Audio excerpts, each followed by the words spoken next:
after such a long pause in things. To you, those of you who have been here with us before, you're the Kama'ainas, that's the old-timers, or the regulars, if you will. Welcome to you, and anybody who's new here, you're the Malihinis, the newcomers, the visitors. We welcome you all. Aloha mai kako o mako na Rollins o Naukana. Ka inoa o komako o hana o keia a mako mo olele. Am I okay with this mic? I just didn't want to be not heard. My chant says, greetings everyone. We are the Rollins. Naukana is the name of our family, and this is our story. Our first ancestor to come to the Pacific Northwest never actually made it to Salt Spring. So we are 5th generation Pacific Northwest, but only 4th generation Salt Spring. Our first relative never made it here to Salt Spring. His name was Naukane, and he traveled to the coast in 1911. 18. Oh, did I say 19? A little bit longer before that.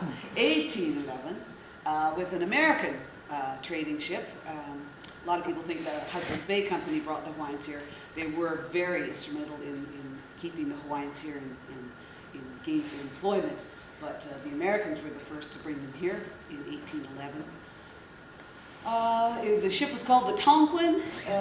They landed at the mouth of the Columbia River, and that's where they built the first trading post. So the Columbia River, if you know, is between Washington and Oregon states.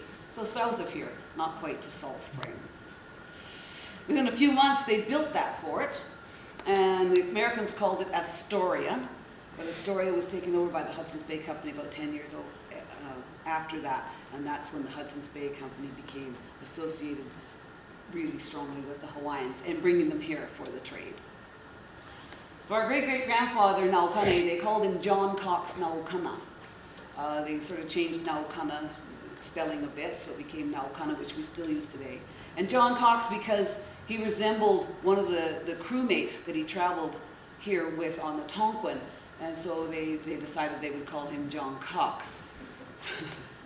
So he was there, you know, from evermore he was known as John Cox Naukana. If you try and find him in the Hudson's Bay records, it's John Cox, Old Cox, just Naukana. So they sort of had their way with the names of the Hawaiians.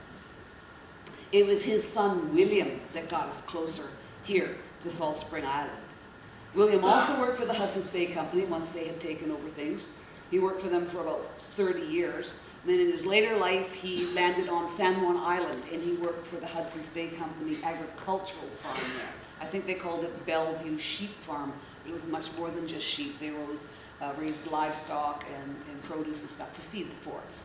So the Hawaiians landed there and were taking care of that post until about 1872 when they decided to put the border through.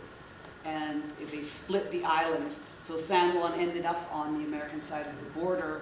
So our great-grandfather Naukana and about 18 or 20 other families left there and moved to Fort Victoria, where they were offered land from James Douglas was the governor then. And so he said, well, I can open up land. Actually, he'd opened up land a lot before that. The first settler here on Salt Spring, Hawaiian settler, was John Keawe, and he preempted land in 1858.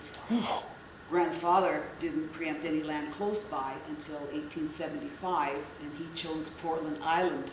Now, if you know where Portland Island is, it's just out the mouth of Fulford Harbor, maybe a mile. We used to row there all the time, so it's not very far. He lived there, and his youngest daughter, our grandmother, Matilda, she was the only one of his daughters born here in British soil.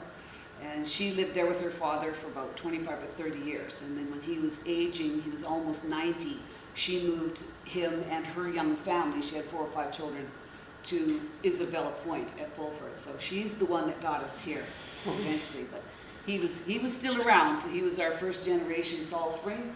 His daughter Matilda was our second generation, which makes my dad and his brothers and sisters the third generation, and here we are as the 4th generation Salt Spring Island Hawaiians. So that's our family journey. That's awesome. from the Big Island of Hawaii, with our first ancestor Naokani, to Fort Vancouver, his son to San Juan Island, to Portland Island, to Salt Spring Island over 3 generations. John Cox Naokani lived near Vancouver until his death in 1850 at the age of 80. So he was from the Big Island of Hawaii. So in honor of our first ancestor, the sisters would like to dance a hula to a song called Hole. It talks about the deafening, crashing waves at Kalapana on the windward side of the Big Island. Now let me see, let me get my music here. So I don't want to mess you up. Oh, well, I don't have it.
Hey,